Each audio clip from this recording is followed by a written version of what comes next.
Hello guys, it's another day, another vlog. So for today's video, what tay lingaw guys, ang ending ani magkauna ra ko og grapes. Wala pa tay mga laag nga ganap guys. Naapa ta diri sa balay. Dayon murag di ta kuan ani maka-travel og dayon di na lang nako i-istorya ang some of details about travel kay na ako'y plan nga mag-travel pero murag dili siya madayon guys, so change plan ta ani. Ang ako na lang sigurong i-porso og kanang kuan laag is siguro sa bukid-bukid, kauban ng ako ang pag-umangkon. Hopefully makabisita ko sa yutang akong natawhan og asa nagpuyo ang ako ang mga igsuon sa anuos, mga half brother, half siblings nako guys. Unta makabisita nako soon didto dayon. Plan po na ako mobisita sa among bukid guys, kung diin asa ang common nga yuta sa ako ang father. So unta makabisita ta no, o unta maayo ang kuan, ang dagan sa panahon ana nga time kay mo na lang na ako ang kuan karon guys nga makabisita ko sa yuta nga akong natawhan, then makabisita sa some of my relatives didto sa kuan sa amo ang yutang natawhan o sa yuta nga common sa ako ang father, sa side sa ako ang papa na amang good yuta sila dadto. Then wala lang, gusto lang ko mobisita kay it's been a long time or years na, for how many years wala na ko kabisita dito guys, kay di naman mi nagpuyo diri sa Misamis Oriental nya ang amoa sa una nga gipuy-an ang lumad jud nga ako ang yuta nga natawhan kay didto raman sa Iligan City, pero dili pa siya maabot sa Iligan City, diri ra aning part sa Iligan City pero diri ra siya sa Dalipuga. So unta no kuan na siya, mag-grant na ko na siya nga plan soon with my family there and relatives there. Unta mag-grab na ko na siya kay dugay-dugay na jud pud nga panahon guys nga wala na jud ko nakabisita din hang dapita. Diha tanan ang ako ang childhood memories kana nga lugar. So unta mag-grant na siya guys para ma-tour ta mo sa yuta nga ako natawhan o sa some of my relatives there. Ana siya kay naamang ko'y unsay tawag ani, naamang ko'y kuan didto guys kay ang ako ang pag-umangkon, one of my niece kuan siya kanang iya kong gikuha og maninay sa iyang anak. Yes guys, daghan na kay kog apo guys, not once but many.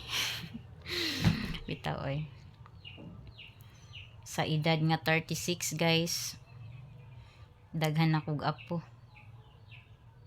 Then mao na siya nga opportunity na chance na pud na nga makalaag ko didto, magstay ko didto mga kuan siguro 3 days dayon mabisita pug ko sa ako ang mga close didto nga cousin dayon depende ani guys, ang importante maayo ang atong lawas piskay ug maayo pud ang weather guys, ang panahon guys, dili lang pud unta magkinatok ang panahon kay usahay di nato mahibal-an ang panahon magkuan magmaot ba maglain ang panahon unta magrant na ako na siya no, and then plan na ako nga moadto pud og Iligan City kay naapog ko'y bisitahon dito guys. Dayon plan po na ako maglaag, so unta madayon na siya this month of March. Og happy lang tayo guys, huwag tayong masyadong paapekto sa mga mga nega. Focus lang tayo sa sarili nating kaligayahan. Importante. Wow, Tagalog. Try ko kayang magtagalog guys, kasi sabi nila yun it's better daw magsalita ng Tagalog. So i-try na ko na siya soon, not now but soon. I-try na to na siya, pero kay Bisaya man no, so ato sa ning iikwan ang atong pagkabisaya, kay Bisaya man jud ta bitaw oy. Unta makuanan na ako na siya. Wala ko ilaing ganap karon guys, murag chika ra gyud. Then mangutan ako sa inyo unsa man na pagbuhat ang live gusto ko mag-live sa gusto ko mag-live sa YouTube og gusto lang nako ipakita sa inyo ang place og ang kanang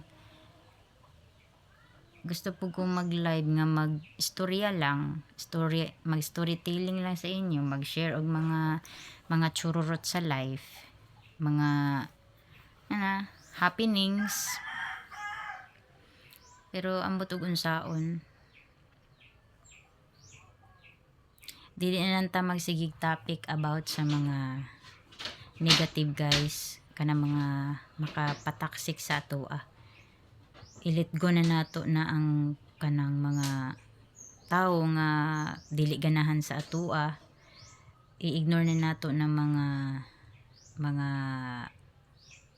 chismis, mga libak, mga tao nga maghatag ra og sakit sa atong kinabuhi.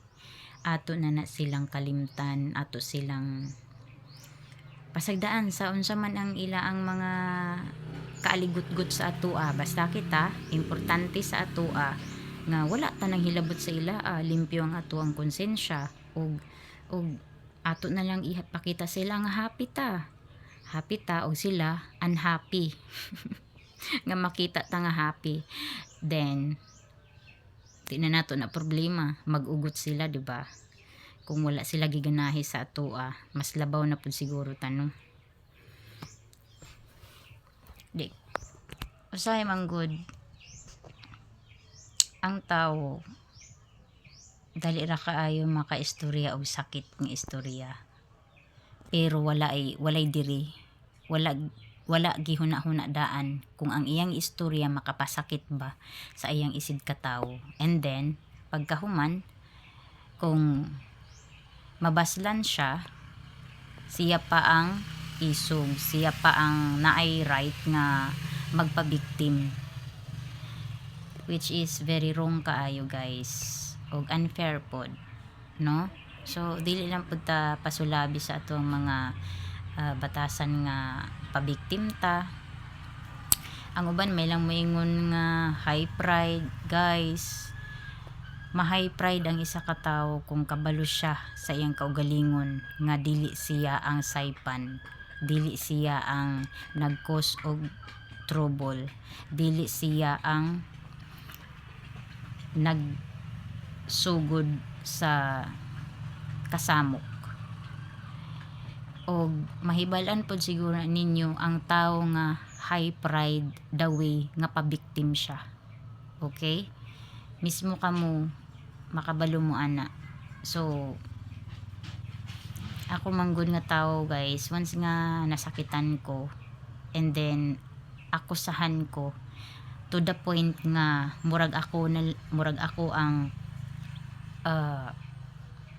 sayop sa mata sa uban, which is wala sila nasayod, wala sila'y alam, wala sila kabalo sa whole story.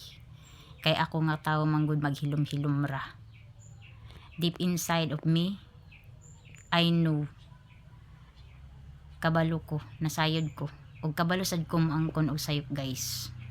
Pero ako nga tao na ako'y panindigan, once nga sayop ka, sayop jud ka, og dili pug kumuluhod nimo para mao kita. Dili sad ko gusto nga kanang mahimo kog plastic nga tao, kasi tinuod lang dili ko plastic nga tao. Kung dili ka ganan sa kuha din go, okay kayo na sa kuha, og mapasalamaton kay ko nga wala nakagiganahan sa kuha. And then ako man good guys, ako nga klase sa tao guys, dili ko gusto og kanang dili ko gusto og naikaaway. Yes, dili ko gusto og naikaaway, og dako kayo siyang question mark sa ako ang kaugalingon nga dili man unta ko pala away nga tao, pero tagaan jud ay tag kanang rason para makasukol ta, para makuan nato ang atuang side. Pero usahay manggod murag dili na importante ang unsa may imo ang maistorya or i-explain. Kay ikaw mismo sa imong kagalingon nasayod man ka nga dili kay ana. Pero sad to say lang, ang mga tao mas dali sila motuo sa fake, mas dali sila motuo sa bakak, mas dali sila motuo sa mali.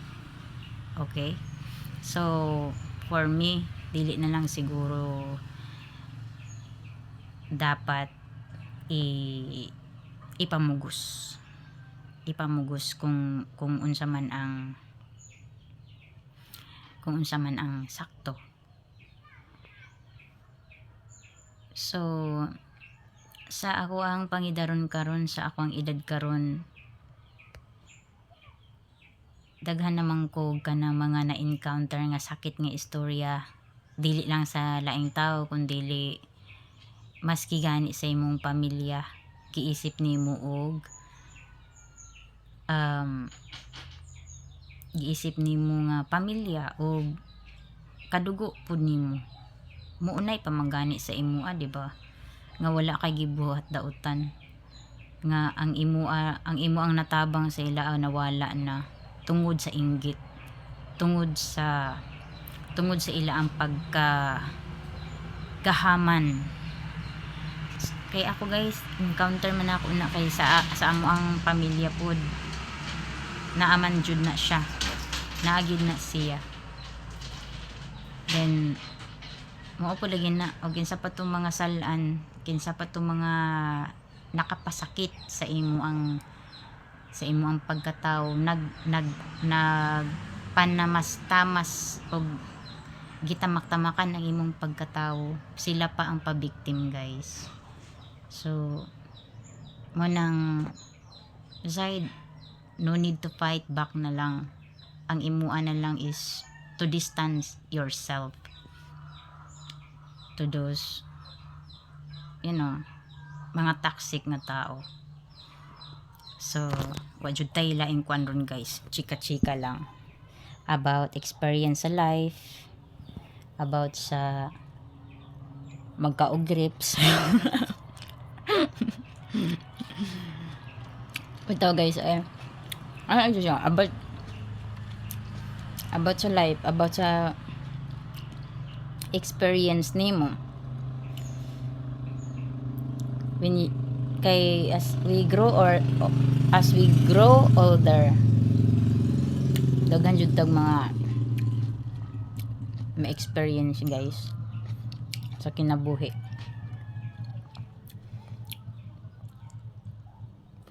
Discrimination,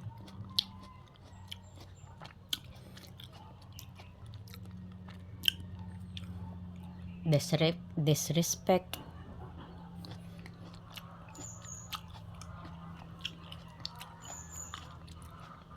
trust issue, betrayal,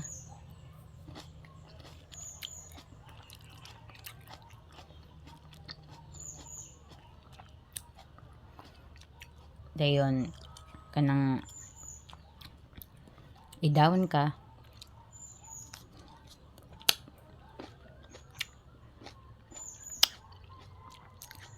ug pinaka worst bitaw guys, no, dauton ka sa ubang tao.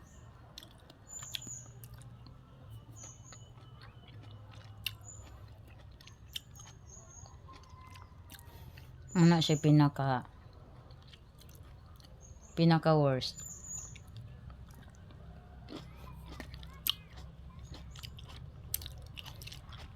Ano ako,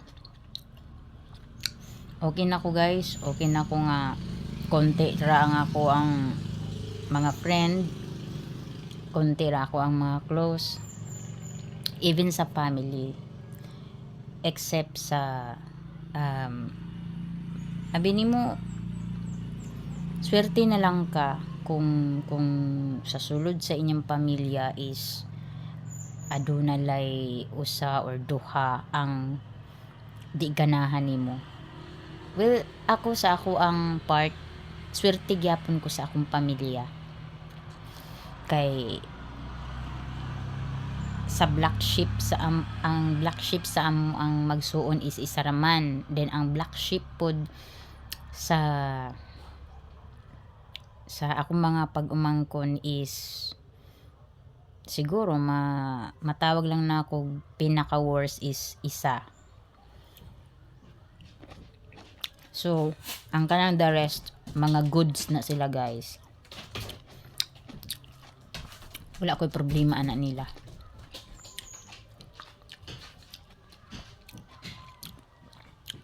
Kaysa among pamilya, isa ra gyud pod or duha ka igsuon ang medyo toxic ba, toxic or toxic, kamoy na magkuan ana, kamoy na mo sabot ana.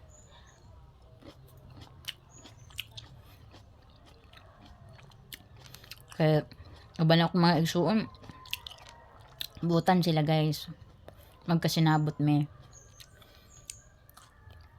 Dako po akong respeto sila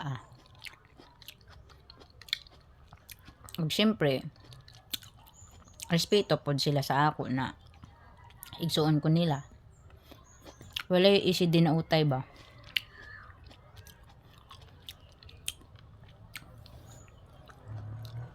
Okay ra untag dauton ta guys nga kanang makita pod sa ubang mga tao, fit pod ang ilang gidaot sa imoa sa uban nga makita ka. Kaso lang guys, very worst kayo guys. Sa ako alang bitaw na experience, no?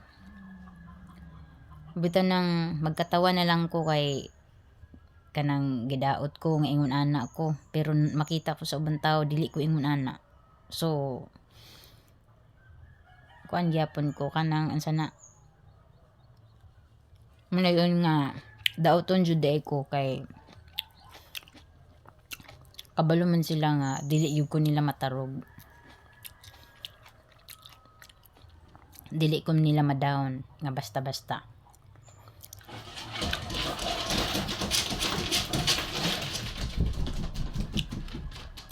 Bitaw ng pag once gani na magdaot sa inyo hamuna sila guys. Hamuna sila then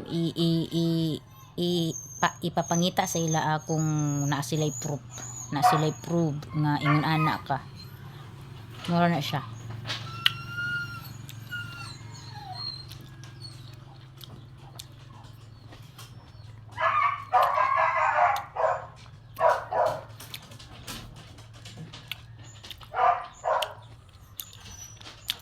Pwede ko ani ron. Mura niya itong content guys. So, ito no.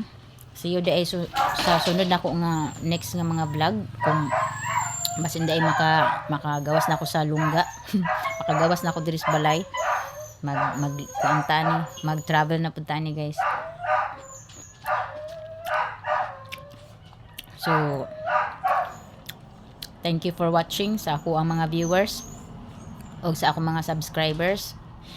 Salamat sa inyong pagsubaybay guys. Unta dili mo sumhan, dili mo kapuyon. O unta madungagan pa nga to ang subscribers. O dili ako taman guys. Thank you so much for watching.